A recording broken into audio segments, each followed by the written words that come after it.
वियाणो जगगुरु जगानंदो जगनाहो जगबंधु जय जगपियान भय।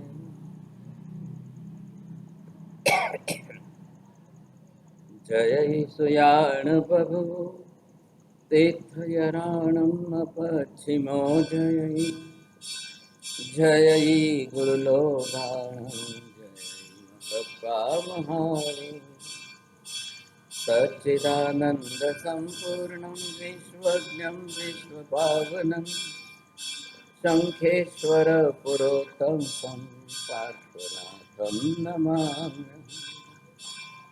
सर्वारिष्ट प्रणताय सर्वाभीष्टार्थदायिने सर्वलब्धि निधान श्री गौतम स्वामिने श्री सुधर्म स्वामिने अज्ञानतिमिरान्धानां ज्ञानाञ्जनशलाकया नेत्रमुन्मीलितं येन तस्मै श्रीगुरवे नमः।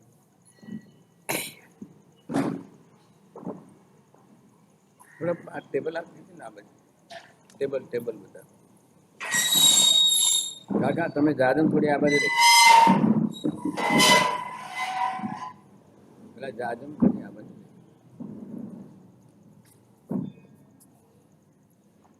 બસ કાકા લઈ લો ટેબલ થોડા આ બાજુ લઈ લો आप अंदर पहले में आओ अरे अरे पहले लाइन में आओ माझे आप ही अटे आओ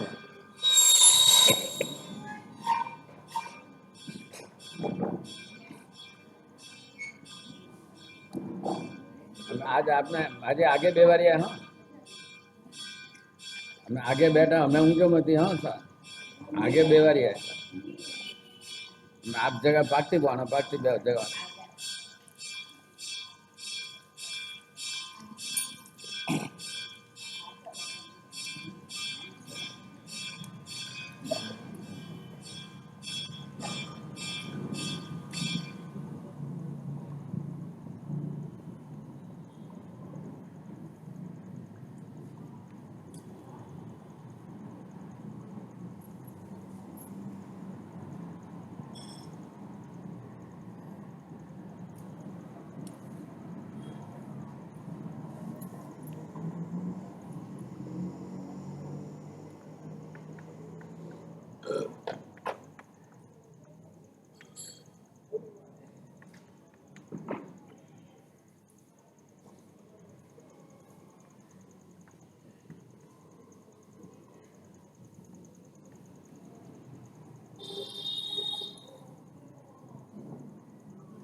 कई बार जीव जो है अकेला शुभ पुण्य उपार्जन करते हैं, कई बार जीव अकेला पाप भी उपार्जन।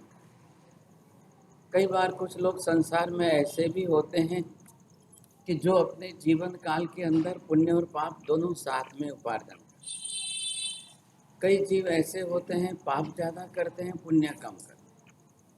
कई जीव ऐसे होते हैं पुण्य ज़्यादा करते हैं पाप कम करते हैं।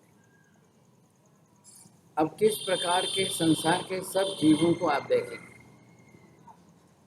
अब संसार में अनंत प्रकार के जीव, कौन क्या करेगा कौन कैसा करेगा अपनी अपनी बुद्धि परिणति पर आधार है। किसकी वृत्ति कैसी बनी, किसकी बुद्धि कैसी बनी। अब कौन क्या करेगा कौन कैसा है, कहने वाला कह भी दे, समझाने वाला समझा भी दे, लेकिन जीवों की खुद की परिणति जैसी होगी, अपनी बुद्धि या स्वभाव जैसा होगा वैसे ही। एक बात मैं पूछता हूँ, आप खुद विचार करना कि मैक्सिमम लोग बुद्धि का उपयोग ज़्यादा करते हैं या स्वभाव का उपयोग ज़्यादा करते हैं। संसार के कार्य व्यवहार करने में 100 में से 90% लोग अपने स्वभाव का उपयोग करते हैं। बुद्धि का, ज्ञान का उपयोग करने वाले बड़ी मुश्किल से 10% लोग। आप अगर अच्छी तरह से सोच समझ करके भी स्वभाव का उपयोग न करते हुए बुद्धि और ज्ञान दशा का उपयोग अच्छा करोगे तो स्वाभाविक है अशुभ कर्म नहीं बनते। लेकिन अब स्वभाव सबका अलग अलग प्रकार का है। स्वभाव के अंदर तो मात्र काम क्रोध मान माया लोभ राग द्वेष ही आने वाले। बुद्धि के अंदर सोच है, विचार है, ज्ञान है, दृष्टि है, आगे आगे आगे सोचने के लिए उसके पास विजन तो है कम से कम। अब सबके पास नहीं है, सबकी बुद्धि सरीखी नहीं है और सबका स्वभाव भी सरीखा। बुद्धि किसके हिसाब से मिल रही है? श्रुत ज्ञाना वर्णीय कर्म के क्षयोपशम से बुद्धि। अब बाप के जैसी बुद्धि बेटे की हो या ना हो, माँ के जैसी बुद्धि बेटी की हो या ना हो, कई बार बाप की बुद्धि कम होती है, बेटों की बुद्धि ज्यादा होती है, बेटे बाप से 10 गुना कमा ले। कई बार बाप की बुद्धि 10 गुना ज्यादा होती है, बेटों की नहीं होती है। बाप पूरी जिंदगी में जितना कमाते हैं उतनी जिंदगी में बेटा नहीं कमाते। कोई कारण कोई ऐसा? भगवान कोई कह रहा है कि हरेक रो पुण्य पाप अलग अलग। अब यहाँ पर आप देखोगे तो पुण्य का उदय ये निश्चित हो गया। कोई देना है पुण्य रहे, सुख दे, संपत्ति दे, संतति दे, सदगति दे, सौभाग्य दे, ये सब काम किसका है? पुण्य का। आपके खाते में होना चाहिए, खुद का उपार्जन किया हुआ होना चाहिए। बाप अगर बेटा ने कतरोई देने चाहिए तो शायद बेटो उड़ावे नहीं खत्म करे। कुछ बाप अपने बेटे को 1 रुपया देकर गए, बेटे ने 1 करोड़ कमाया। कुछ बाप अपने बेटे को करोड़ रुपए दे करके गए, वो रोडपति हो गया, रास्ते पर भीख मांगने लगे। आप खाता में पुण्य नहीं है तो पार करो दीदरो कतरा दंड टके। आपको फिर अपने जीवन के अंदर पुण्यानुबंधे पुण्य उपार्जन करना पड़ता है, उसकी वैसी दृष्टि बनानी पड़ती, लक्ष्य बनाना। सब जीवन नहीं है। अब स्वभाव तो भाग्यशाली पुण्य उपार्जन नहीं कराएगा।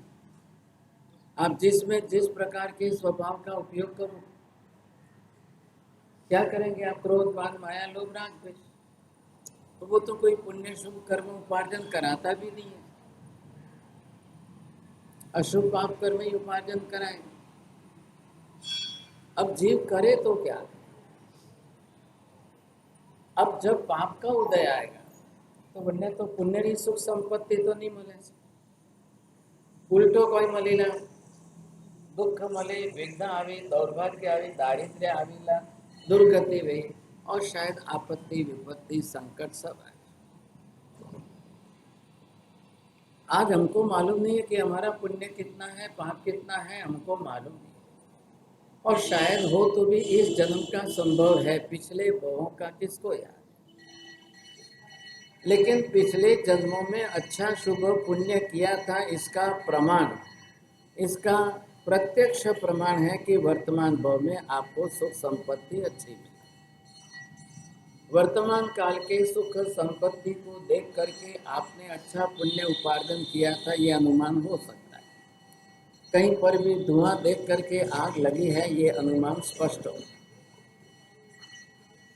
वैसे ही आप जीवन के अंदर सुख संपत्ति देख करके अनुमान कर सकते हो कि निश्चित रूप से कोई अच्छा शुभ पुण्य उपार्जन करके जीव आया। और जिसके जीवन में दुख दौर्भाग्य दारिद्र्य आदि रोज दिखाई दे रहे हो तो समझ लो भारी पाप कर्म करके आया है, खाते में पुण्य नहीं है।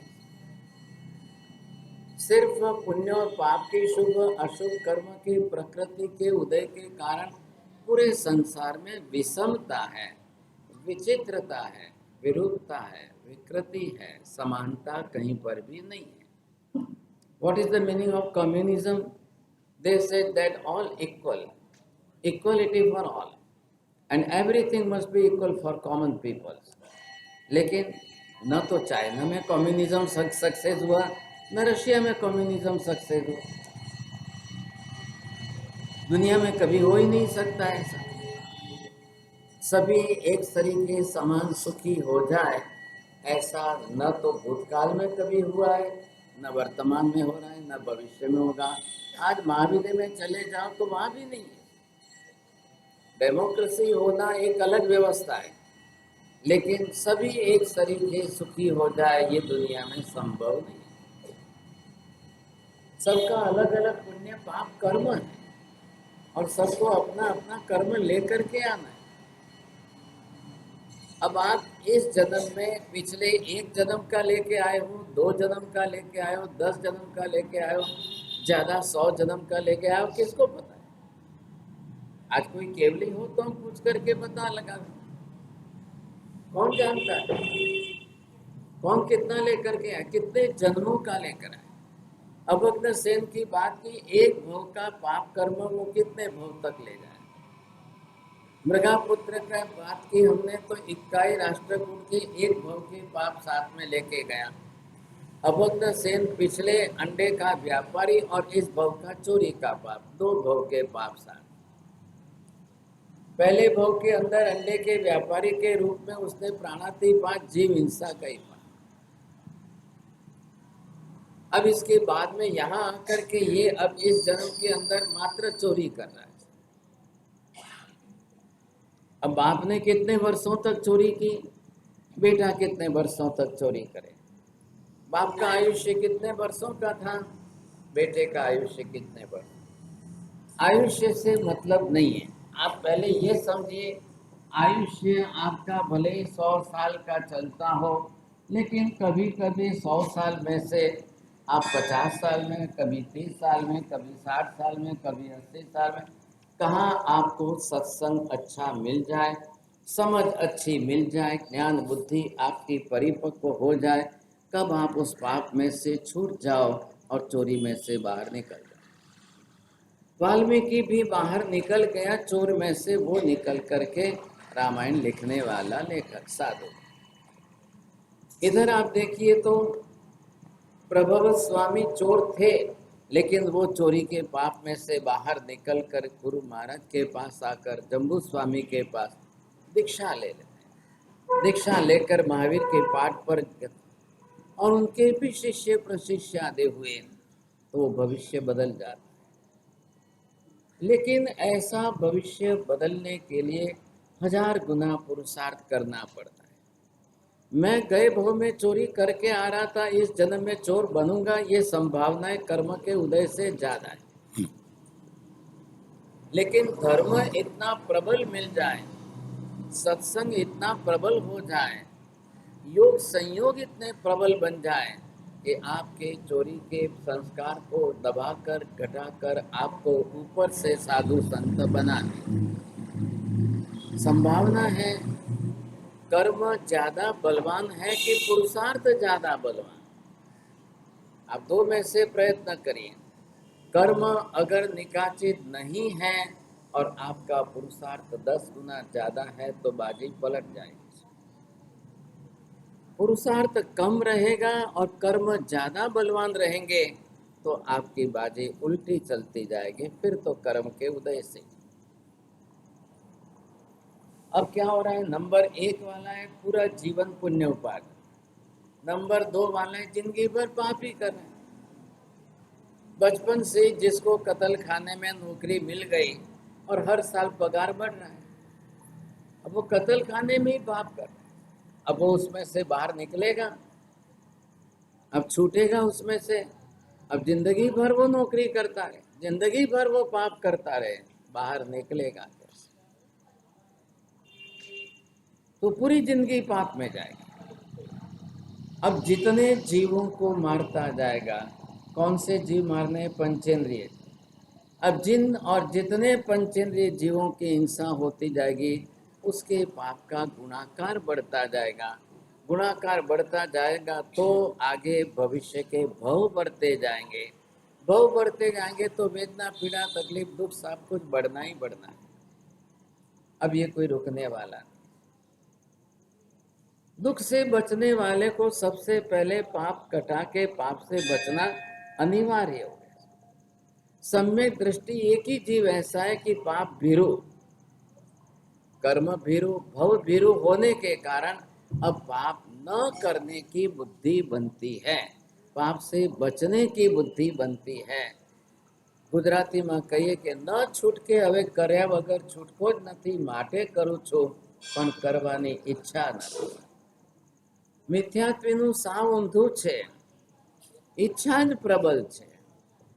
ન છૂટકેનો કોઈ પ્રશ્ન જ નથી, નથી કરવા જેવું, ન કરવાની જરૂર પણ નથી, છતાંય કર્યા વગર રહે નહીં, એટલે એને પાપમાં મજા છે। કારણ કે પાપમાં સુખ બુદ્ધિ જ કરી લીધી તો હવે શું કરશે? કોઈ જીવ પહેલા પુણ્ય કરીને પછી પાપના રસ્તે ચડી જાય છે। જીવનમાં પહેલો તબક્કો એવો છે કે પુण्य સારું કરે છે और कालांतर में जाकर फिर पाप के रास्ते चढ़ जाता है। योग संयोग कैसा मिलता है आपको? इधर ये जो है कौन है? पहले जीवन के अंदर पाप की प्रवृत्ति बहुत करता था, अब जीवन बदल गया, अब पुण्य की दिशा में आगे बढ़े। दोनों प्रकार अलग अलग। अब दोनों में से ये परसेंटेज इसके ज्यादा है कि इसके ज्यादा है, इधर पुण्य के ज्यादा है कि इधर पाप के ज्यादा है। अब इसके लिए सबसे बड़ी समस्या क्या है? पुण्य भी उदय में आएगा और पाप भी उदय में आएगा, और दोनों साथ में आएंगे। घरे बेटारो जन्म वे અને घरे पितारी मृत्यु पण। इधर घर में बेटे का जन्म हो रहा है, इधर पिता की मृत्यु हो रही है। अब कैसी परिस्थिति हो, सोच लो, समझे। कल भागशाली जो है बेंगलोर से आए थे, तो एक परिवार के अंदर बेंगलोर से मैसूर जाने के बीच में बिड़दी गांव। अब बेटे की शादी की है, 10 बरस हो गए, बेटा नहीं हो रहा था।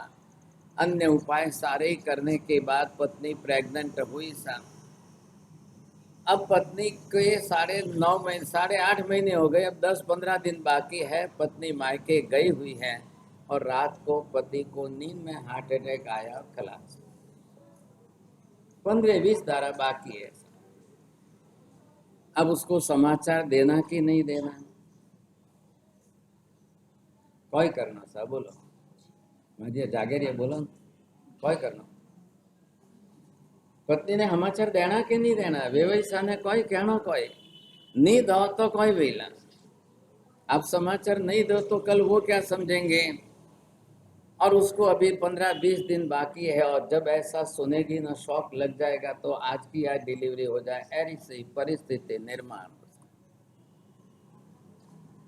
आखिर समाचार देने पड़े। व्यवसाय वहां से दौड़ करके आए, करके भाई पहले पोस्टमार्टम करो, क्या हुआ है, क्या कारण है, नहीं तो कभी इनके ऊपर इल्जाम लग जाए कि कभी इनके ऊपर आरोप आ जाए, क्या करो।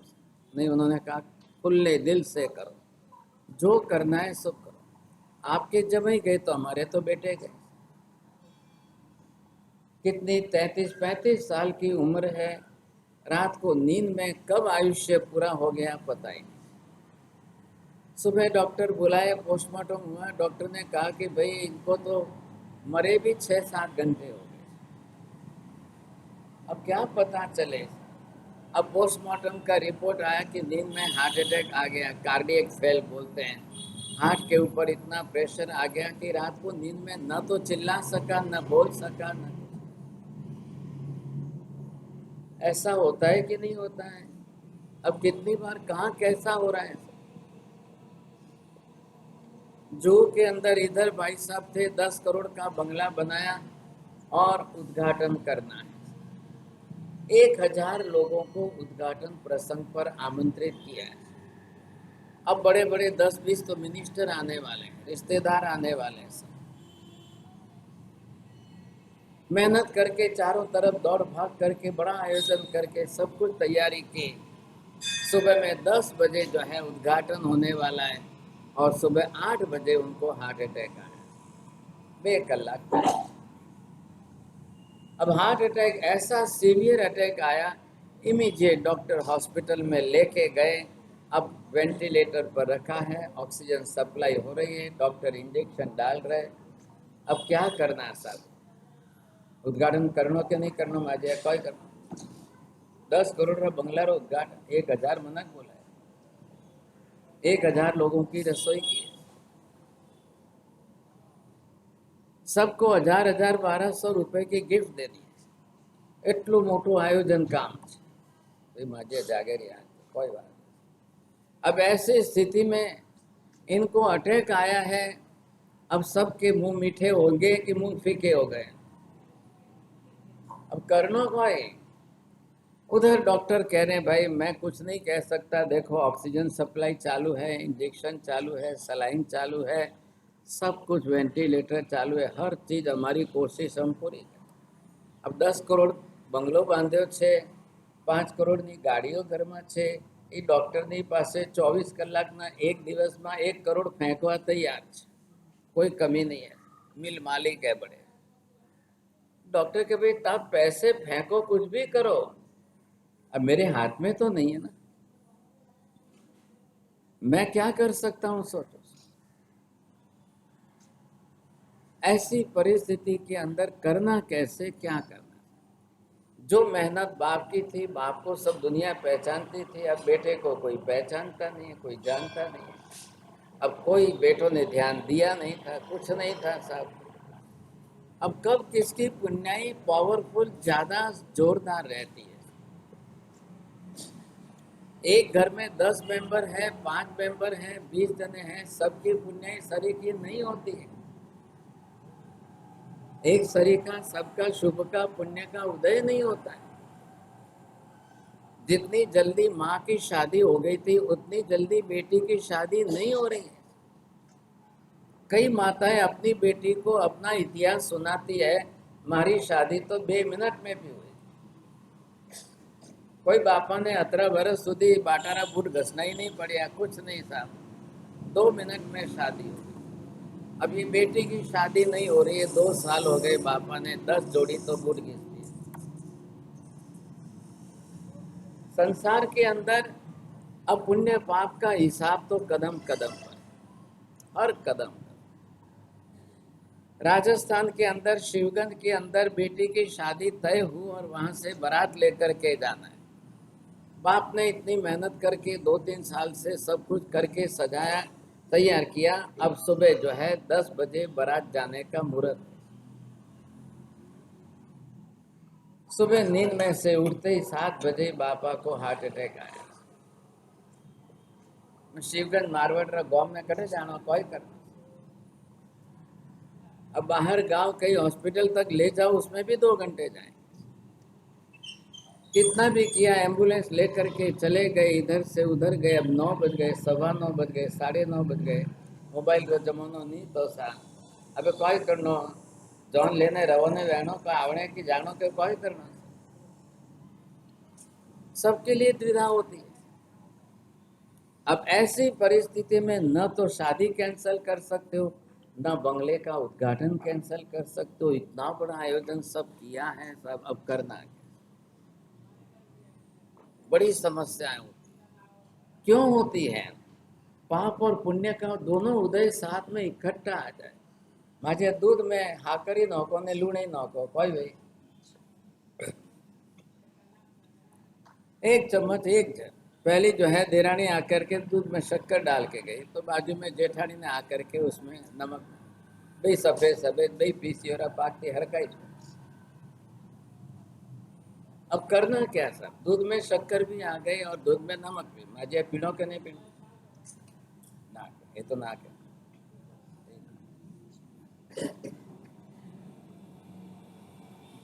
ये नवा पहुंचा आया है।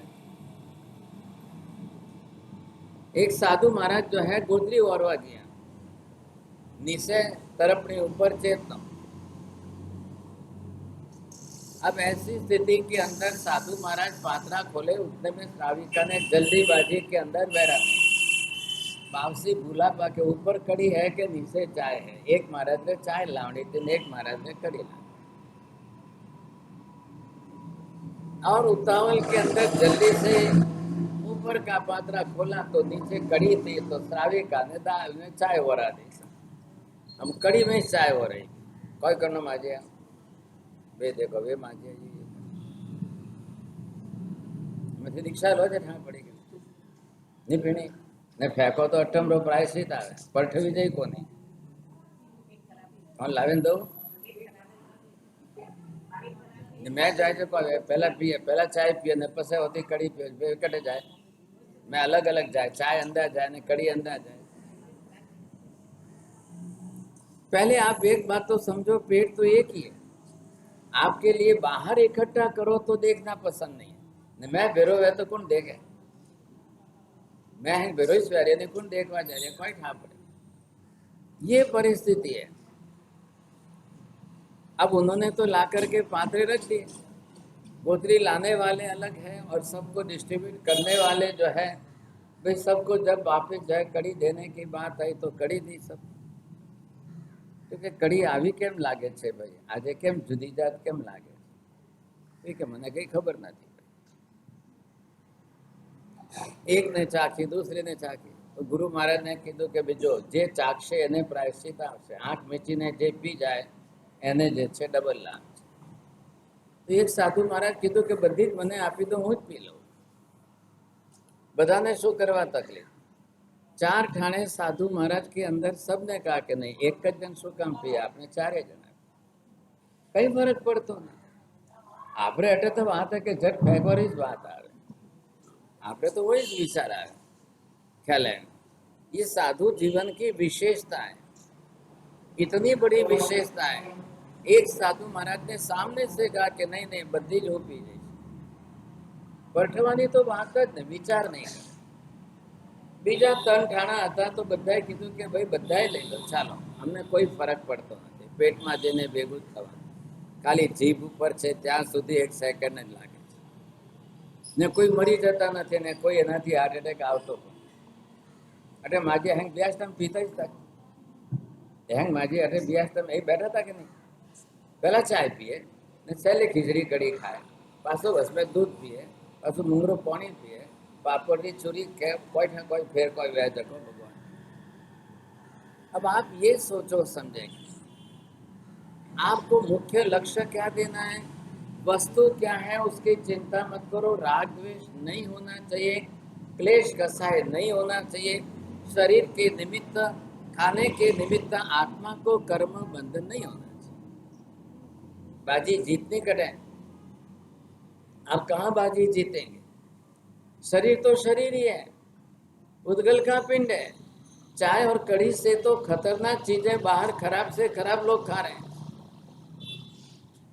खराब से खराब चीजें, इतनी गंदी चीजें, इतनी खराब चीजें बाहर खा रहे हैं, लेकिन वो चीजें उनको सजा कर इतनी टेस्टी बना कर दी जाती है कि खा लेते हैं। बात ऐसे बस, बाकी कोई नहीं है। देखनो देखी नो नहीं सीजे, ठानी पर नो सीजे, बाकी उन्हें सजावे ने रंग बीजो करे ने टेस्टी बनावे दो तो लोग हड्डियों पाउडर पर जो है रंगे ने टेस्टी बनावे ने खाई लिया। अब इसका क्या रास्ता है भाई, कतरा वासन हड्डियों पाउडर थी वने माजे ठाए अणुन ठानी वेणुन ता ये नवा मॉडर्न जो है हड्डियों वासन किया है क्रॉकरी। देखिए है कभी क्रॉकरी और घरे तो नहीं वही बरोबर है, तो क्रॉकरी कहते कोई माजे पुटे लख्यो रे बॉन चाइना। कत्ल खाने में कटे हुए जानवरों की हड्डियों का पाउडर, आप जैसे घर के अंदर गेहूं का चक्की लगा के आटा पीसते हो वैसे रात दिन जो है मशीनों में ये हड्डियां पीसी जा रही। अब रात दिन जितनी हड्डियां पीसी जा रही है उसका पाउडर बना के अब केमिकल रबर और प्लास्टिक मिक्स कर करके क्रॉकरीज बनाई जाए। अभी जितनी क्रॉकरी है बहुत अच्छी, उसको शेप दे दिया, सांचा बनाए डाई बनाई उसको शेप दे दिया, कलर दे दिया, डिजाइन कर दी, उसके ऊपर अच्छे कलर के फ्लावर कर दिए, लोग लेने वन में चाय पिए खाए रिए पिए चौंदीरा वासन करता मूंगा आवे है आपरे घरे नहीं वही नहीं देखे नहीं। अब आप देखो समझे कि नहीं, ऐसी परिस्थिति और वही खाने की चीज इनको डायरेक्ट मनुष्य की खोपड़ी में दे दो तो चाय पियो माजे तो नहीं पियो। पर वनो पाउडर करे सजावे ने अच्छी डिश कप बनावे दो तो है खावा तैयार। कोई देखने को तैयार नहीं, कोई वस्तु की परीक्षा करने को तैयार नहीं। बाहर से अमेरिका गया था वटे थी लाया, वे क्या वटे गया था वटे थी लाया।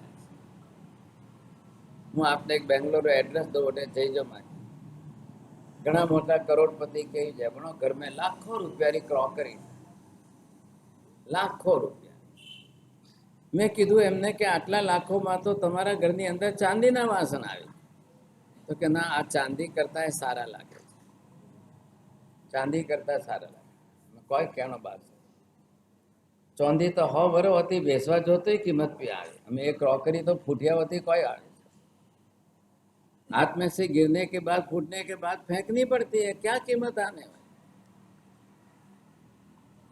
खाने पीने के अंदर धातु के बर्तन के सिवाय घर में दूसरा कुछ भी नहीं। धातु से भी अच्छा मिट्टी का बर्तन। धातु में भी कौन सी धातु, उच्च गोत्र वालों को उच्च धातु वापरनी।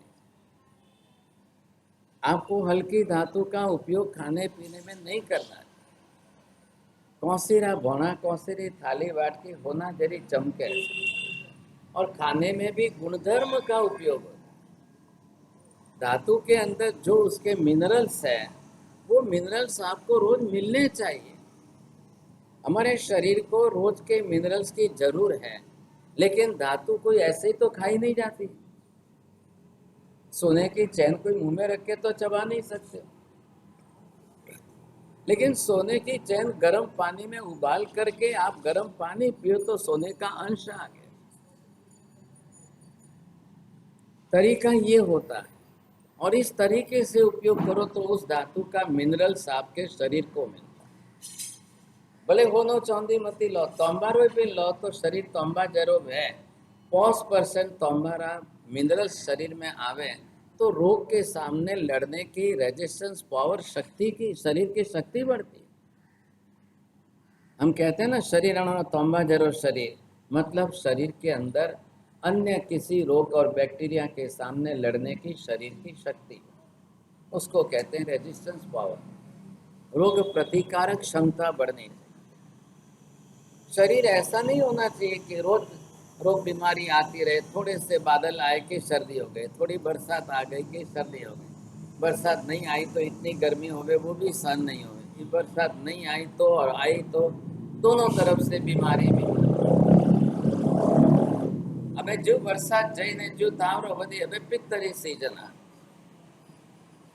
अब पित्त की सीजन आएगी। आपको खुराक बदलना चाहिए, आहार बदलना चाहिए। हमें गुड़ रो पानी पीना चाहिए। आंवला नौके नहीं गुड़ रो पानी पियो तो एसिडिटी मटे। जीरा रो पाउडर नौके, बरियाली रो पाउडर नौके ने पानी पियो तो एसिडिटी मटे। सबसे बढ़िया, शरीर में कहीं सूजन भी हो तो अच्छा है जीरा और सौंफ का पानी पीने से भी मिट जाए। खास करके यूरिनल इन्फेक्शन भी हो तो जीरा सौंफ के कारण सबसे बढ़िया अच्छा रिजल्ट आता है। लेकिन लोग नासमझ होने के कारण सीधे डॉक्टर के पास जाएंगे एंटीबायोटिक लेकर के। तकलीफ ये, आप एंटीबायोटिक के आदी बन गए तो एंटीबायोटिक आपके शरीर के नेचुरल ओरिजिनल एंजाइम को भी खत्म कर देता। वो और डबल नुकसान ये होता है। अब ये समझ नहीं है, सीधे भागो डॉक्टर के। कड़वा लीमड़ा पत्ता रो रस पीधो वह तो एंटीबायोटिक रो काम करे। तुलसी रा पत्ता रा उकाला में हल्दी नौके ने पियो तो बढ़िया एंटीबायोटिक रो काम करे। तुलसी के साथ कड़े हुए नीम के पत्ते ले लो तो दोनों काम अच्छा हो जाए। एक भी एंटीबायोटिक की जरूरत नहीं, इतना अच्छा काम। सामान्य रूप से भी वनस्पति जन्य औषधियों से निर्दोष जीवन जीने का आप लक्ष्य बनाओगे तो काम होगा, नहीं तो नहीं। अब ये समझ में किसको आए, कब आपके पुण्य का उदय पाप के उदय के साथ में आए, दोनों मिलकर यहाँ पर। अब दोनों में से दूध में नमक डाला तो किसका स्वाद आएगा और दूध में शक्कर डाली तो किसका।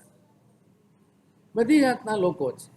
इलेक्ट्रोल पाउडर क्या है साहब? नमक और सॉल्ट दोनों मिक्स करके आपको दिया गया, दोनों लो। आपको कब किसकी आवश्यकता है, कब कितने प्रमाण में आवश्यकता है, वो देखिए। शरीर को बैलेंस के अंदर रखने का प्रयत्न करना अनिवार्य। क्यों डायबिटीज बढ़े आपको? डायबिटीज बढ़ना ही नहीं चाहिए। जिसका पाचन तंत्र बिगड़ता है, वीक होता है, कमजोर होता है, लीवर कमजोर होता है, उसी को डायबिटीज बढ़ता है।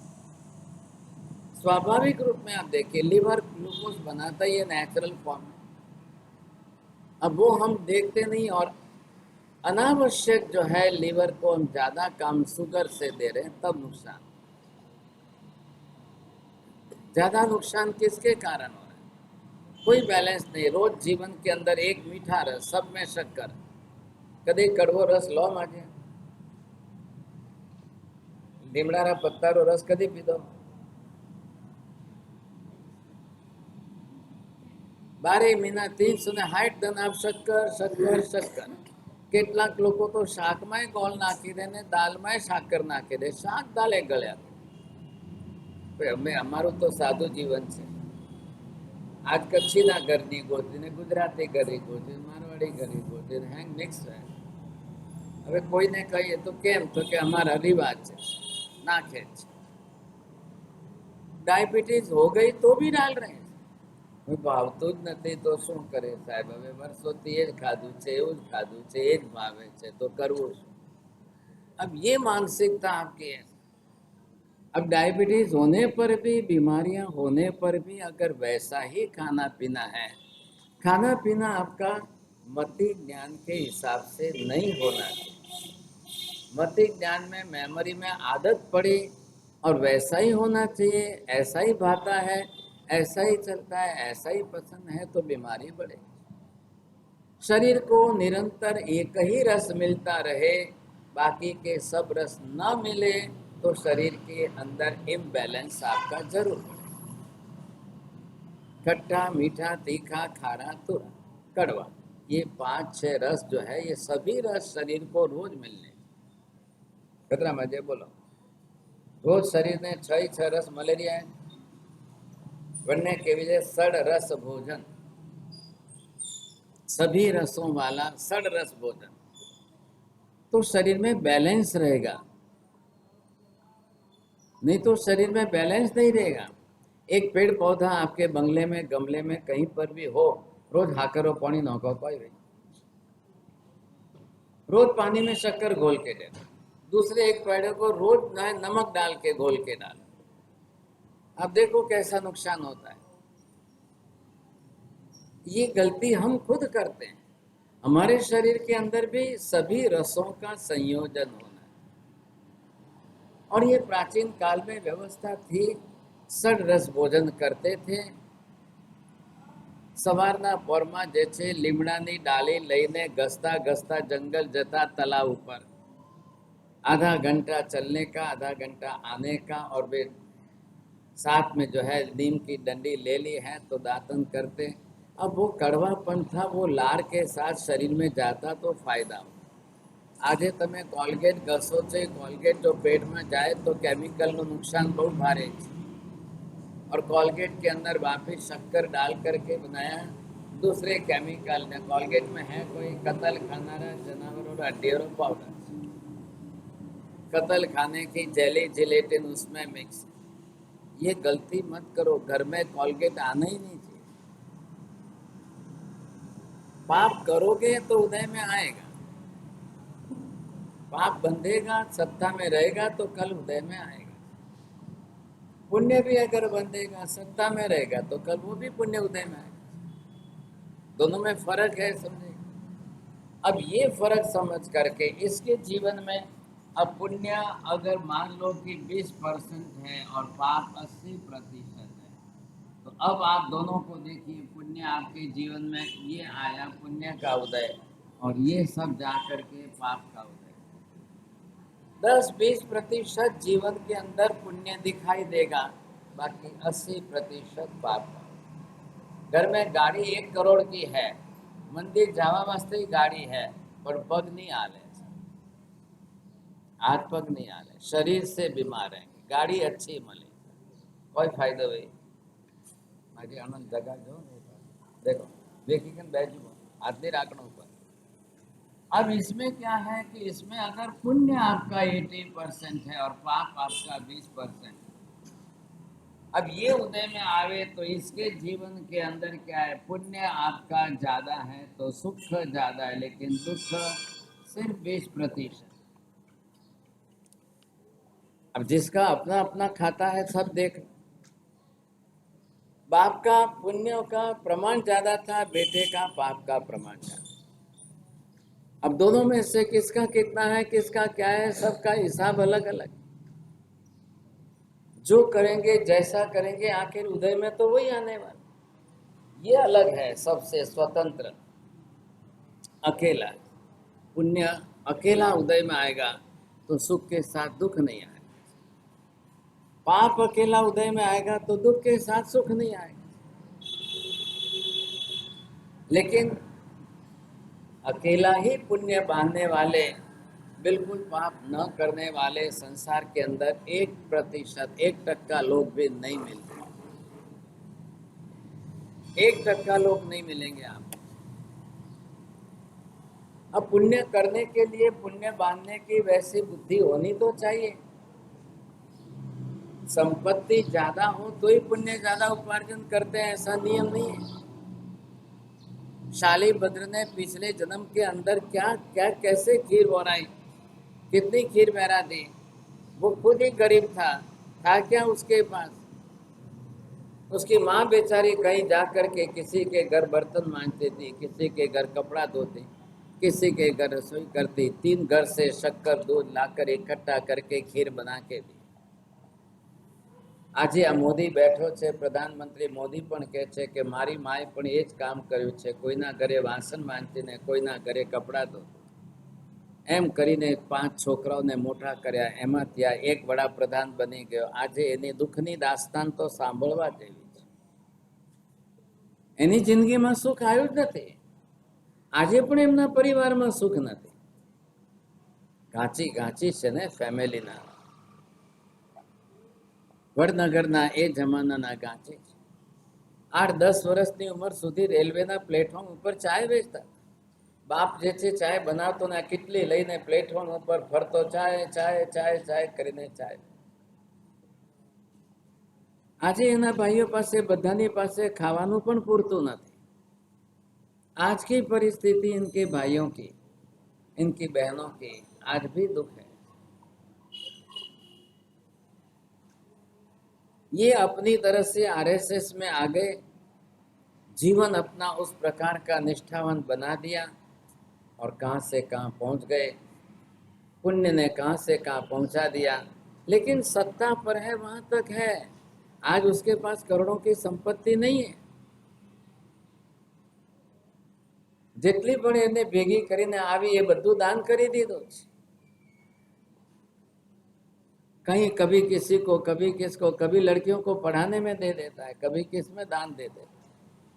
एनी पासे આજે પણ પોતાનું કઈ ભેગું કરેલું કઈ परिवार तो है नहीं, कोई संसार तो पीछे है नहीं। एक निष्ठा से निकला है इंसान और यहाँ आकर के कोई इकट्ठा करने की दानत नहीं है, नियत नहीं। आप अपनी तरह से जब पुण्य उपार्जन करने की बात, હવે સત્તા ઉપર આવ્યા પછી સંપત્તિ ન હોવા છતાંય સત્તાથી કેટલા ઘણું પુણ્ય ઉપાર્જન થઈ શકે। अभी ऐसी स्कीम ला करके, योजनाएं ला करके करोड़ों गरीबों को अपलिफ्ट कर रहा है, ऊपर उठा रहा है। पीएम निवास योजना, आवास योजना के अंदर कई करोड़ों करोड़ लोगों को घर था, घर घर में पानी पहुंचाना, घर घर में गैस पहुंचाना, घर घर में बिजली पहुंचाना, घर घर में शौचालय करना, घर घर में। अब ये परिस्थिति करके कई दुखी लोगों को ऊपर उठाकर उनका जीवन ऊंचा ला रहा है। આપણે પણ શાસ્ત્રમાં કહ્યું, सभी जीव करो शासन। संसार के समस्त जीवों का कल्याण करने की भावना अब कल किसकी कितनी प्रबल हो जाए उस पर आधार है। अब ऐसी स्थिति के अंदर अब भगवान महावीर को पूछा जाए कि हे भगवान, આ અભગ્ન સેન ચોર હવે આનું શું થશે? साहब शू हालत है? अब उसको पकड़कर वधस्तंभ पर लटका करके ले जाया जा रहा है और इधर से कान नाक काटो, इधर भाले से उसके शरीर के अंग काट कर खून निकाल कर उसको ही खिलाओ, खून निकाल कर उसको ही पिलाओ, उसके ही अंग उसको खिलाओ। लेकिन वेदना पीड़ा के अंदर तड़पते तड़पते तड़पते तड़पते 8 बज गए, 9 बज गए, 10 बज गए, 11 बज गए, 12 बज गए। 1 मिनट की वेदना कितनी तीव्र होती है? 1 मिनट की वेदना 1 कलाक की 60 मिनट। अब विचार करो, 4 कलाक की बख्शले कितने 240 मिनट है। अब इतनी देर तक तड़पते तड़पते मर भी नहीं रहा है। जरूरी नहीं है कि आयुष्य जल्दी पूरा हो जाए कि टूट जाए। लास्ट में आयुष्य को धक्का नहीं लगेगा, वहां तक आयुष्य नहीं टूटे। आपका एक्सीडेंट हो जाए, पैर पर से गाड़ी चली जाए, हाथ कट जाए, पैर कट जाए, लेकिन आयुष्य नहीं टूटेगा तो आपका हृदय दबकता रहेगा, चलता रहेगा, चलता रहेगा। कई बार थोड़ा सा धक्का लगने पर भी आयुष्य टूट जाता है, मेंटल शॉक लगने पर भी आयुष्य टूट जाता है। और कई बार जो है आयुष्य को धक्का नहीं लगता है तो बीमारियां भुगतते रहो। अशाता वेदना पीड़ा भुगतते भुगतते आप दिन निकालते जाओ, लेकिन आयुष्य पूरा नहीं हो रहा। अब महावीर कह रहे हैं गौतम 37 वर्ष की आयुष्य में लास्ट में 4 बजे तक शाम को इसका आयुष्य पूरा हो। 8 से 12 तक के 4 घंटे, 12 से 4 तक के 4 घंटे, 8 घंटे की वेदना पीड़ा नरक के नरक की जीव जैसे वे। हमारे यहाँ नरक की वेदना में फर्क क्या है? यहाँ जितना दुख तकलीफ वेदना पीड़ा है, इससे 1000 गुनी वेदना पीड़ा तकलीफ दुख नरक। प्रकार तो वही, तरीके तो वही सामने आएंगे, प्रमाण जो है इतना ज्यादा बढ़ जाता है। प्रमाण तो जीव तो यही है ना, आत्मा तो यहाँ भी सहन कर रही, वही आत्मा कल नरक में जाके सहन कर। अब जो नरक में जाकर के वहां पर इतना सहन करे, अब ऐसी स्थिति के अंदर ये जीव यहाँ पर अपनी तरह से जैसा इसका आयुष्य समाप्त होता है, अब कर्म तो सब साथ में जिंदगी में इकट्ठे हुए, गति नाम कर्म अब उसको अपने पाप के अनुसार ले जा करके नरक में डाले। सब कर्मों का हिसाब जब आकर के इकट्ठा हो जाता है तो गति बनती है, तो गति के साथ आयुष्य, नरक गति होगी तो नरक गति के हिसाब से आयुष्य बनेगा, तिर्यंच गति होगी तो नरेंच गति के हिसाब से आयुष्य बनेगा। हजारों वर्ष का लाखों वर्ष का आयुष्य लेकर मनुष्य गति में नहीं आएगा। सागरों पमों का आयुष्य लेना है तो नरक में जाना। यहाँ मनुष्य में भरत क्षेत्र में 5वें आरे में आ जाए तो 100 सवा 100, 6ठे आरे में आएगा तो वही आयुष्य 20 वर्ष। आखिर आयुष्य गति के हिसाब से कितना, किस गति के अंदर कितना आयुष्य आप लेकर जाएंगे। अब जीव जिस तरह से यहाँ से जाए और वो अपनी तरह से कैसा आयुष्य लेकर के कितने टाइम तक जो है किस कक्षा के अंदर वो जाकर के अपना आयुष्य पूरा करता है, और यहाँ से गति बदलने के बाद भी क्या होगा। चलो गति तो बदल जाएगी, लेकिन गति बदलने मात्र से अब उसका कोई सब कुछ पूरा हो जाता है, ऐसा नहीं है। तो ये यहाँ से जिस तरह से जाकर के मर के नरक गति में उत्पन्न हो, अब यहाँ से नरक गति में जाकर के जन्म के कर्मों का, पिछले भव के कर्मों का भी वापस उसको हिसाब तो चुकाना ही चुकाना। अब गौतम स्वामी पूछ रहे हैं और भगवान कह रहे हैं कि हे गौतम, 37 वर्ष का आयुष्य पूर्ण करके पाल करके अब ये जीव यहाँ से निकल करके दिन के तीसरे भाग में ये अपनी सूली के ऊपर मृत्यु प्राप्त करके वहां से पहले नरक के अंदर रत्ना प्रभा में फिर जाए। पहले तीसरी नरक में गया, इस बार पहली नरक में गया। आयुष्य 37 साल का, पाप कर्म का प्रमाण अब पिछले अंडे के व्यापारी के बहुत से तो बहुत कम रहा। वो 1000 वर्ष तक अंडे का व्यापार करता रहा और ये 37 साल का। नरक तो वही 37 साल के छोटे से आयुष्य में भी इतने पाप की पहली नरक में एक सागरों पंख का आयुष्य। हे भगवान, હવે આ જીવ પાછો નરકમાંથી નીકળીને પછી શું કરે? શું થશે એનું સાહેબ? કંઈક તો રસ્તો એનો એવી રીતે ચાલશે કે શું થશે? अब ये नरक पृथ्वी में से निकल करके हे गौतम, वहाँ से निकल कर फिर मन तिर्यंच गति में आए, वहाँ से निकल करके दूसरी नरक में जाएगा, फिर दूसरी से निकल करके तीसरी गति। अब ये इसका प्रमाण कैसे चलता रहेगा? अब जिस प्रमाण में जैसे जीव पाप कर्म कर ले, अब गति आगति के लिए रास्ता तो एक ही है। अब यहाँ पर आप जिस तरह से ये नीचे उतर गए, तो ये पहली नरक, दूसरी नरक, तीसरी नरक, चौथी नरक, पांचवी नरक, ये छठी और सातवीं नरक है। अब यहाँ पर सिर्फ आपके पास मनुष्य या तिर्यंच 2 भव हैं। अब ये मनुष्य में से पहली नरक में जाए, फिर निकल करके ऊपर आए, फिर वापस दूसरी नरक में जाए, फिर आए, फिर तीसरी नरक में जाए, फिर आए, फिर वापस चौथी नरक में जाए। अब ये इसी तरह से इसका चलता रहे। अब यहाँ से क्रमशः करते करते 7 नरक तो बिता दे। कतई नरक है 7? अब बहुत ही कोई करना हाथ होती आगे 8वीं तो नरक ही इसको नहीं, तो हाथ नरक पूरी हुई तो पाप पूरा हुआ। 7 के बाद 8वीं नरक नहीं है तो कहाँ जाना, कहाँ पर? अब 8वें बाद में कहाँ से आएगा? चलो 7 नरक पूरी तिर्यंच गति में आ गया, अब कहाँ जाए? तो क्या अब गिर करके पंचेंद्रिय तिर्यंच में से, पंचेंद्रिय तिर्यंच में से चौरेंद्रिय में, चौरेंद्रिय से नीचे उतर कर तेंद्रिय में, तेंद्रिय से नीचे उतर कर बेंद्रिय में, बेंद्रिय से नीचे उतर कर एकेंद्रिय में। नरक में जवा करता एकेंद्रिय में जવું એટલે 1000 ગણું પાપ વધારે હોય। अब आप हिसाब कर लो। आप समझते हो कि बस नरक आ गई मतलब एंड आ गया, नहीं साहब, नरक तक कोई एंड नहीं आता है। पाप का प्रमाण ज्यादा है। ये गति की व्यवस्था ही 14 राजलोक यहाँ समाप्त हो जाता है, पूरा हो जाता है। इसके नीचे खाली अलोक आकाश और नीचे कोई नरक लोक नहीं है। तो 7 ही हिसाब में पूरी हो गई।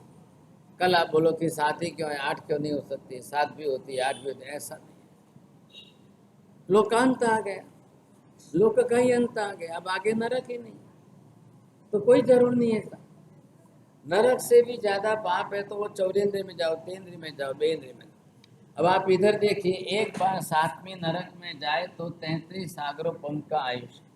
अब यहाँ 7वीं नरक के अंदर ये ऊपर की लेयर पर यहाँ रहे तो 22 सागरों पंख, और नीचे की नरक के लेयर पर आवे तो 33 सागर। अब इसके अंदर इतना अंदर 11 सागरों पंख का अंतर। अब इसमें जो जाए तो कल वो जो है कोई 30 सागरों पंख, कोई जो है 28 सागरों पंख, कोई 25 सागरों पंख।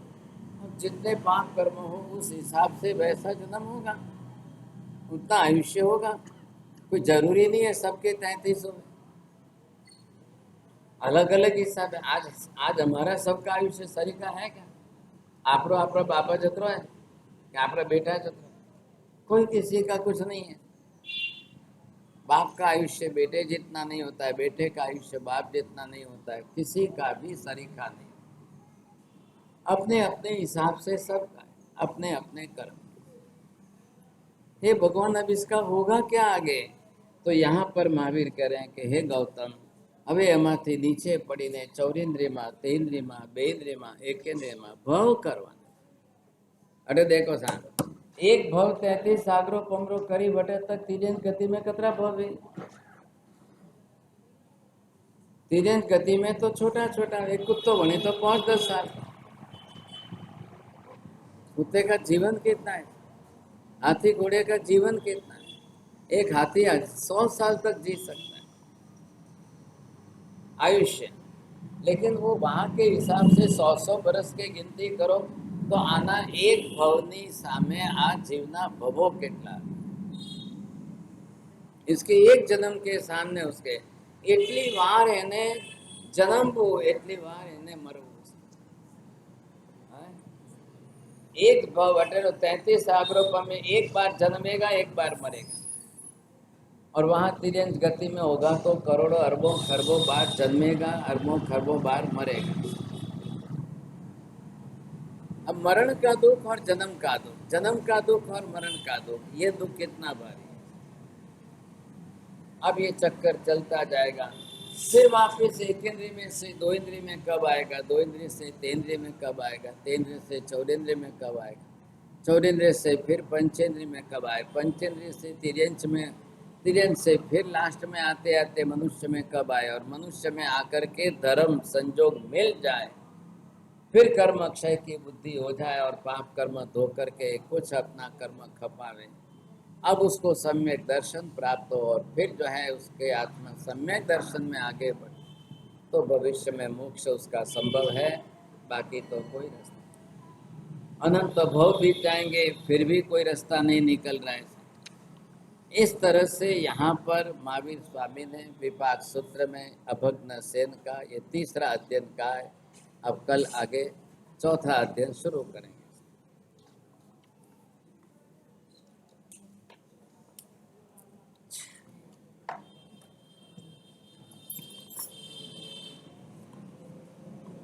स्वामी वासुदेव वंदियु स्वामी जय सीआई